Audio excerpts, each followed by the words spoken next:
saving Canada, preserving our culture, making sure that we don't become some Chinese communist dictatorship is a long road ahead. It's going to require a lot of work, but it most importantly requires investing here in Canada with our jobs, with our time, with our money, by quite literally putting Canada first, which, I mean, is probably why these stickers have been selling out the fastest. You can get 20% off, link down below in the description, by using code SAVECANADA, along with a whole bunch of other stickers. But Pierre Poilievre is showing a Class A example of what it takes from a leadership standpoint to do the right things to make sure that we are investing here in this country through the ways that I just described. But that also includes making sure that massive companies and multimillionaires, billionaires are not finding these weird, slick ways. Even though they're legal, they are still loopholes for putting their money in offshore accounts, either like what Brookfield Management, Mark Carney's company, how he's avoiding Canadian taxes and he's investing in America, or specifically in Bermuda accounts where they pay little to no taxes, but especially here in Canada. And that's a huge problem, because you're paying your fair share of taxes. I'm paying my fair share of taxes, but the richest of the rich are somehow not paying their fair share of taxes. So there's a whole lot of things that need to be done. And that's what we're going to be taking a look at today in this video, along with some other stuff. Welcome back to the channel. Welcome back to another video, everybody. But before we get into it, I do want to encourage you all to hit the like button and subscribe if you haven't already. It does really help grow the channel. We're going to start things off with a very emotional moment that Pierre Poilievre had at his Edmonton rally, where he literally jumped off of stage and rushed up to a veteran, a Juno Beach veteran who was there when he was 19 years old. Let's take a look. This means that we must rebuild Canada's military, the Canadian forces. Do we have any veterans here in the house today? Give it up for our veterans. Thank you. Thank you for your service. What an incredible honor. There he is. Look at this fellow here. He has D-Day on. Good to see you, sir. Where did you serve? In the Canadian Navy. Dude, he just jumped off the stage to go and talk to this man. That's incredible. First of all, Pierre's political opponents are not jumping off a stage to go talk to anybody. If they're getting off the stage, it's not as quick and snappy as that, and they're certainly not doing it to talk to veterans. In the Second World War, indeed, yeah. A round of applause, bless you, my friend.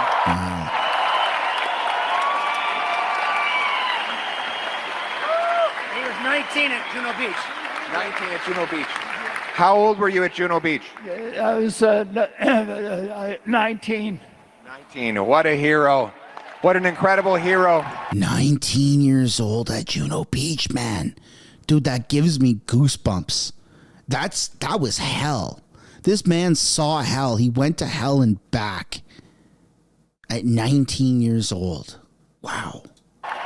Thank you, sir.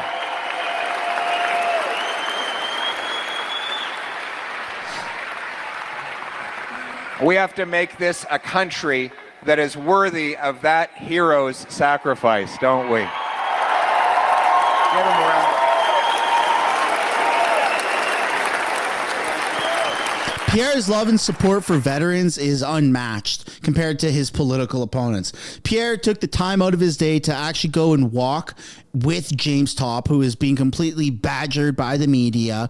Incredible. Pierre is talking to veterans at these rallies. Pierre is showing that he wants to make sure that Canada actually takes care of its military members, ex-military members, veterans, the whole shebang, which is something that the Liberals just haven't really been good at. That's why you see so many veterans that are critical of the Liberal government. So kudos to Pierre and the Conservatives for taking that approach, because if there's one thing that Canada does not really do well compared to America, and there's a lot of things, but one that stands out on this topic is the love and care for veterans. America celebrates veterans. They have, not that financial discounts is the make or break for support for veterans, but if you're a vet in America, man, the the public respects you. Not the media, not Democrats, but the public respects you. Politicians, the right politicians, respect you. You're loved and cared for.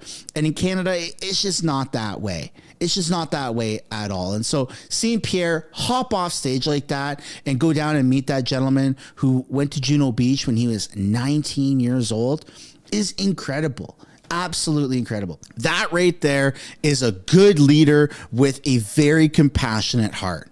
Now we're going to take a look at this whole tax haven piece and what's really going on. But more importantly, if you stick around until the reporters start asking him questions, you're going to see one reporter kind of flirts with him a little bit and says, really, is it really about size and the rallies and stuff like that? Pierre Poilievre's answer is extremely wicked, and he makes sure that he puts reporters nicely in their place, which is very well deserved. So let's take a look at this incredible speech with answers to reporters. But unfortunately, after the lost Liberal decade, they are paying more taxes than ever before, getting squeezed on all ends by a system that rips them off. After the lost Liberal decade, there are two classes of Canadians. There are the hard-working people behind me who pay too much and spend hours filling out paperwork for CRA. And then there are the global elites who dodge taxes using sophisticated overseas tax havens, who reap all the benefits of Canada and contribute nothing at all. This is life after the lost Liberal decade, and can you believe it? After doubling housing costs, increasing taxes by $10,000 per family, giving us the worst inflation in 40 years, and unleashing crime and chaos in our community, this same Liberal Party thinks they deserve a fourth term in power.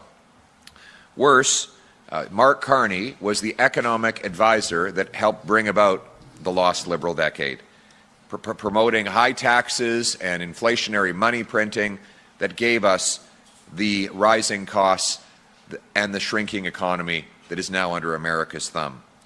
Mark Carney did all of this while his company dodged Canadian taxes. Can you imagine? He was advising Justin Trudeau to hike the carbon tax and increase inflationary spending, while his company stashed its cash in Bermuda to avoid paying their fair share. Mark Carney, like all Liberals, is a high-tax hypocrite, making you pay more while he dodges his bill. Now, the same Liberal MPs, same Liberal ministers, same Liberal strategists making the same Liberal promises think they deserve a fourth term in power. And that is the choice in this coming election. Do we want a fourth Liberal term of rising costs and crime and a falling economy under America's thumb? Or is it time for a change with a new Conservative government that will axe taxes, build homes, unleash our resources to bring home our jobs, and stand up to the Americans from a position of strength by putting Canada first? That's the choice. That's the choice. Right now, Canadians pay more for government in higher taxes. They pay more in taxes than they do for food, clothing, and shelter combined. In fact, the average family is paying $10,000 more tax today than they were before the lost Liberal decade. And while you scramble to file before the deadline, checking every line to avoid being hit by a CRA audit, you learn that global Liberal elites are getting away without paying anything at all. One of these insiders happens to be Justin Trudeau's economic advisor and handpicked successor, Mark Carney. It turns out that at the same time he was advising Trudeau for higher taxes, Carney was stashing his company cash in an offshore fund registered to a post office box above a bicycle shop in Bermuda. Now, he didn't pick Bermuda for the weather. KPMG says that Bermuda has no capital gains tax, dividend tax, or withholding tax, making it one of the world's most notorious tax havens. In fact, Mark Carney's company has been called Canada's biggest tax dodger. Well, while you're double-checking your tax return to avoid a penalty, Carney and his global elite Liberal friends dodge theirs, and then they make the government raise taxes on these people behind me to pay the difference. Last year alone, The Liberals, with Carney advising them, wrote off $5 billion in corporate taxes, including $1 billion for just 5 companies. Meanwhile, the CRA was busy harassing small businesses and charities, forcing them to rifle through old receipts from 6 years earlier, charging fees and fines and endless accounting and lawyer fees falling on the backs of businesses not different than this one. You can't avoid your taxes. Global elites should not be able to either. And that is why I will end the Liberal two-tier tax system, where elites get loopholes and working people get audited. And I'm going to be putting hard-working Canadians first for a change. Here's how. 1, we will be naming a Bring It Home Economic and Tax Task Force, whose mandate will be to ensure that we close overseas tax havens and force the very wealthy to pay what they owe. My task force will specifically propose solutions to close loopholes that allow tax havens to be a source of evading taxes for the well-connected and the global elite. I'll also direct CRA to reapportion the use of its staff. We're going to have fewer auditors going after charities and small businesses and more going after international tax evaders. The goal will be to collect an extra $1 billion from international tax havens and by closing the loopholes that enable them. We will create a public name and shame registry so that global, multinational, and billionaire tax dodgers are named and exposed so that everyone knows who they are. And we will expand the offshore tax informant program, giving whistleblowers up to 20% of recovered funds when they help expose illegal tax schemes. We will target tax havens, expose offshore fortunes, and bring the money home. All of this with the goal of reducing the tax burden on the people in this country. We'll do so with lower taxes for people like these great Canadians behind me. We're going to put them first for a change. We're going to cut income tax for the average worker by 15%. We're going to, so that their hard work actually pays off and they bring home more of each dollar they earn.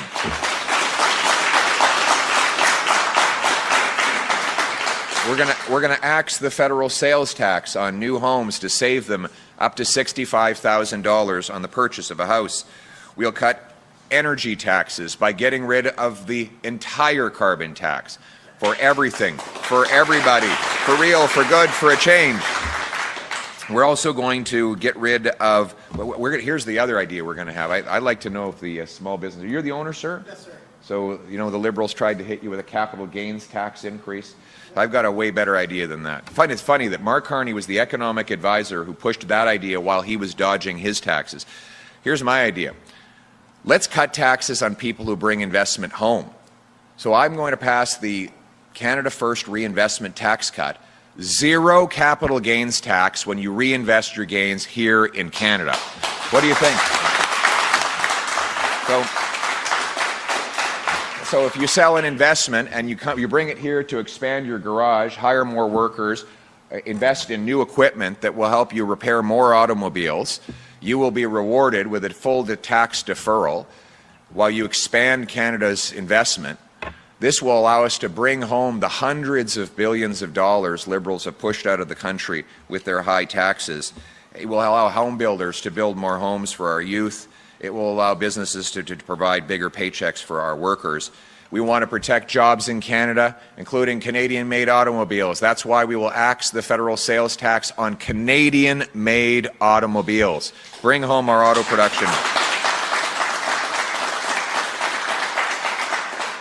We're going to let traveling trades workers write off the full cost of their food, transportation, and accommodation. And we will back up the trades by training 350,000 young people to go through apprenticeships and work in great places like this. And we're going to unleash the production of our resources by repealing the Liberal no new development, no new pipelines law, C-69, the Liberal energy cap, gone, the Liberal industrial carbon tax gone. We're going to unleash Canadian energy production to bring the jobs home to this country so we can stand up to the Americans from a position of strength. New Conservative government will put Canada's economy, our communities, and most of all, our workers and seniors first. We will unlock incredible potential of this country. We should be the richest nation on earth, but what it takes is having a new government with a real change that will axe taxes, approve construction of homes, pipelines, and other opportunities for Canadians. And that is what is at stake in this election. Canadians have a choice. After the lost Liberal decade, are they going to bring back the Liberals for a fourth term of rising crime and costs and a falling economy under America's thumb, or are they going to choose change with a new Conservative government that will axe taxes, unleash construction, build homes, and pipelines so that we can stand up to the Americans from a position of strength and put Canada first for a change? Let's bring it home. Thank you very much. Thank you. Thank you. We will now take questions from the floor. Thank you. Good morning. Sapreet from My Radio 580. You briefly mentioned scrapping Bill C-69, and your announcement this morning further elaborated on that. You've promised to scrap C-69 and fast-track energy projects. How do you balance out the Indigenous land rights and environmental review processes, especially in light of the recent court rulings on Indigenous consultation? Yes, you're a very good question. After the lost Liberal decade, Indigenous rights have been trampled by this Liberal government. Liberals blocked the Northern Gateway pipeline with Mark Carney's vocal, on-the-record opposition to that pipeline, even though 80% of First Nations people along the path supported the pipeline. They killed the Tech Frontier mine, even though all 20 First Nations communities around the mine were 100% in favor of it. And the Liberals are keeping our First Nations people in poverty by blocking the resource projects that their communities support. And we interpret Section 35 of the Constitution to go both ways, that we have to consult First Nations who are opposed to projects, but we have an obligation to consult also those that are in favor of them. The Liberals did not consult one First Nations community when they killed the Northern Gateway pipeline. And the result is that the 500,000 barrels of oil that we could have been sending to Asia at world prices every day are now going to the Americans at enormous price discounts. And make no mistake, it's the same Liberal MPs, same Liberal ministers, same Liberal strategists with the same Liberal policy.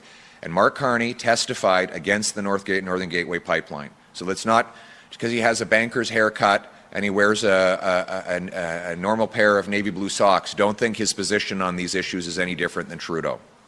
He supports C-69, which means there will not be another pipeline or LNG plant ever built again in this country. He supports the energy cap, which applies to Canadian energy but not American energy. He supports an industrial carbon tax, which will make major projects impossible to go ahead. So electing the Liberals to a fourth term will mean higher costs and crime and a falling economy under the American thumb. What we need is a change with a new Conservative government that will axe taxes, greenlight home building, pipelines, resources, so that we can stand up to the Americans from a position of strength for a change. Thank you very much. Welcome to Edmonton. Thank you. Great to be back. I don't fully agree with the whole rhetoric of standing up to Americans from a position of strength, but that seems to be what every single party has been pushing lately. When just this last December, when Mark Carney was still running Brookfield and economic advisor to Trudeau, he talked about a deal he had worked out where his whole idea was to change government policy and then have Brookfield invest. This was about jet fuel in Texas, where they convinced governments to bring in 10% biofuel by 2030, biofuel being about 80 cents per liter more expensive. So he is both advising, and then his company is signing $1 billion deal to profit. Stephen Thibeault, Gerald Butts and Carney's own wife, Diana Fox, is involved in the same kind of consulting. What kind of impact has this kind of way of doing business had on the Canadian people and on the Canadian economy? Well, it's crony capitalism. It works against these people behind me. Let's just unpack what Mr. Carney did in this particular case. He used his political power to convince the British government to require more expensive jet fuel for air travel. And then his company invested $1 billion in the company that was selling that jet fuel. So if, God forbid, a family like the people behind me here want to take their kids on a vacation somewhere, they have to pay higher airplane ticket prices to fund this more expensive jet fuel so that Mark Carney's $1 billion investment can pay off. Mr. Carney is not a businessman. He is a political grifter who has used his political influence to turn decisions that profit his company at the expense of workers and seniors. Oh my goodness. I don't think you've ever heard Pierre lean into Mark Carney as hard as he just said. He's a political grifter? Did I hear that right? That is wild. I mean, that's what we all have been saying and thinking. But Pierre just said the quiet part out loud. Good for him. I hope as many people see that clip as possible. That is incredible. And that is exactly how he would govern the country. While he was Justin Trudeau's economic advisor, he went on the record saying that he thought there should be more inflation. He thought it would be good if there was more inflation. Well, it turns out Brookfield, his company, profits from inflation. They get to charge higher rents on their tenants, according to their CEO. So he has used his political influence to rip off workers and seniors, and now, with all the political power of a prime minister, he continues to be invested in the same company, Brookfield, the same company that benefits by raising inflation, by raising energy prices, and by ripping off workers and seniors. Mm-hmm. Today's announcement is another example of that. How would Mark Carney ever be trusted to make our tax system fair when he's invested in a company that has billions of dollars of cash stashed away in an overseas tax haven? Of course, he never would. We need a prime minister who will put Canada first for a change, who will stand up for lower energy prices, lower taxes, less inflation, bigger paychecks.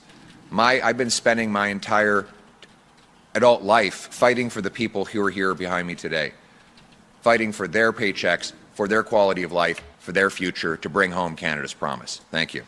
I'll just say one last thing in English. Mark Carney has been getting rich by making the working class poor. Wow. We need a prime minister who will do exactly the opposite. And that's why we need a new conservative government for a change. Somebody who's willing to work for Canada and Canadians and not view this job as a way to get rich. That's what the public servant sector is supposed to be. You serve the public. You're not supposed to want to get into politics and run this country to get rich. In fact, it's kind of the opposite. They're given good money and good benefits, so they don't have to worry about that while managing hundreds of billions of our dollars. But it's not supposed to be a way for you to funnel money into your own numbered companies or into your friends' numbered companies or your family, in case of Trudeau and what Mark Carney's doing. Like Brookfield Management, they've been in the business of hoarding $75,000 per home prefabs. And Mark Carney's plan, should he somehow win and become prime minister, is he's going to outsource all of the housing industry to his own company for all these prefabs. And they're going to be charging like $3,000 a month in rent. He's literally using the position of running our country as a way to himself and his family make money in the millions, hundreds of millions and billions of dollars. It's insane. And you talk about breaking ethics and all that stuff. Mark Carney is what Pierre said, is a political grifter. It's disgusting what Mark Carney is doing and what the Liberals have been doing. And it needs to come to an end. Thank you. Thank you. Next question. Hi, Mr. Poilievre, Laura Stone, Globe and Mail. I want to ask about... How did you like our rally last night? Well, I wanted to ask about your rally. About size. And whether size matters. I actually want to know... What a genuine answer by Pierre. Just the like innocent laugh, man. I would have said something so cheeky. I would have been like, of course size matters. That's awesome. That's a freaking awesome. What a nice answer by Pierre just by laughing like that. Oh, that's so funny. I would have handled it so differently. About your rallies and what your strategy is and who you're talking to, because you bring up things like woke mob, Century Initiative, bulldozing the CBC. I'm exaggerating, but getting rid of CBC HQ. At what point are you just talking in an echo chamber to people who already feel that way, or do you feel like these are broadening the tent of support to Liberal or undecided voters to get them on board with your campaign? He's not looking to completely eradicate CBC. CBC has the opportunity, just like every other network out there and every other independent creator and news channel, to be independent and to not rely on government subsidies. You can't have state-funded media that isn't objective. And CBC is not. And I don't know. I haven't been watching CBC for 20 years. I don't know if they've ever been that. The CBC can exist, and Pierre encourages CBC to exist, just not on taxpayers' dime. If you and me are paying for state-funded media, there is no choosing sides. Even when Pierre's prime minister, there's no propping up the Conservatives. Here's the facts. Here's what happened.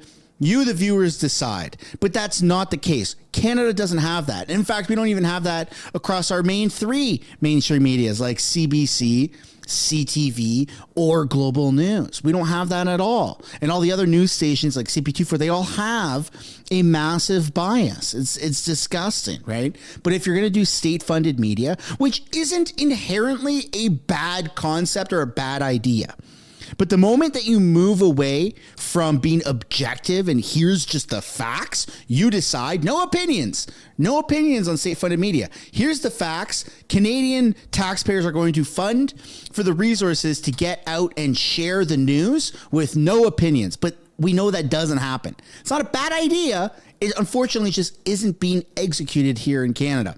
So, of course, you got to get rid of it. You got to remove the paycheck. $1 billion or $1.3 billion a year, something crazy like that. That's absurd. Go into the free market, CBC, see how long you survive. I think it's pretty broad. I think how many people do you think we had last night? Thousands. Well, that's pretty obvious. I think you can be more precise than that. I don't. I mean, the party said 10,000 registered. There's reports of 15. I really can't say. One last question. When was the last time we had a rally that big in Canada? I don't know. I've never been to a political rally that big, I don't think. You know a lot about politics. Well, You're a very well-informed person. I know that if there were a bigger rally than that, you would know about it. I think so. But I think it was pretty incredible. Were any of you there? Magic, eh? Dude, this is so funny. Listen, I think to have 10 or 15,000 people at one political rally, this is a movement like we've never seen because people want change. They want to put our country first for a change. They've seen that after the lost Liberal decade of doubling housing costs, of rising crime, of taxes out of control, of our economy weakened under America's thumb, they can't afford to live. And what they want is a new Conservative government that will put Canada first for a change. And that's why my speech talked about axing taxes, greenlighting housing construction, expanding our energy sector to bring home our jobs so that we can put Canada first for a change. That was the message yesterday, and that is the message that Canadians are going to vote for change on Election Day. Thank you. En français. Merci. Oh man, that's incredible. The way he navigated that was so freaking cheeky. I mean, Pierre is good at what he does. I'll give him that. Pierre is really good at what he does. And when a reporter says, does size really matter? Blah, blah, blah. Well, I don't know. Have you ever seen a rally that big and big shit-eating grin on his face? I love it. I love it. And you should love it too. I think we all love it because we're proving that the polls are fake, that the mainstream media narrative is just not true. That, in fact, there is a tremendous amount of support for Pierre, despite what the media is choosing to show. And if we keep this up, we're going to see something that we are all desperately wanting. A conservative government, but a conservative majority. So we just got to keep going down this route and things will just turn out. Trust the process. Trust the process. Not the government process. The process of people being patriotic, showing up to rallies, more volunteers for the Conservative Party than ever before. More people than ever are going out and door knocking or volunteering at these rallies to make sure that it's a safe environment for everybody. This is incredible. It's an incredible movement, like Pierre Poilievre has said. I'd love to know your guys' thoughts and opinions down below in the comments. And that, ladies and gentlemen, concludes this video. I hope you enjoyed it. If you did, be sure to slap a like on this video. Subscribe to the channel. It's the best free way to help us grow. Let's try to get to 500,000 before the election. And I look forward to seeing you all in another video. Bye for now.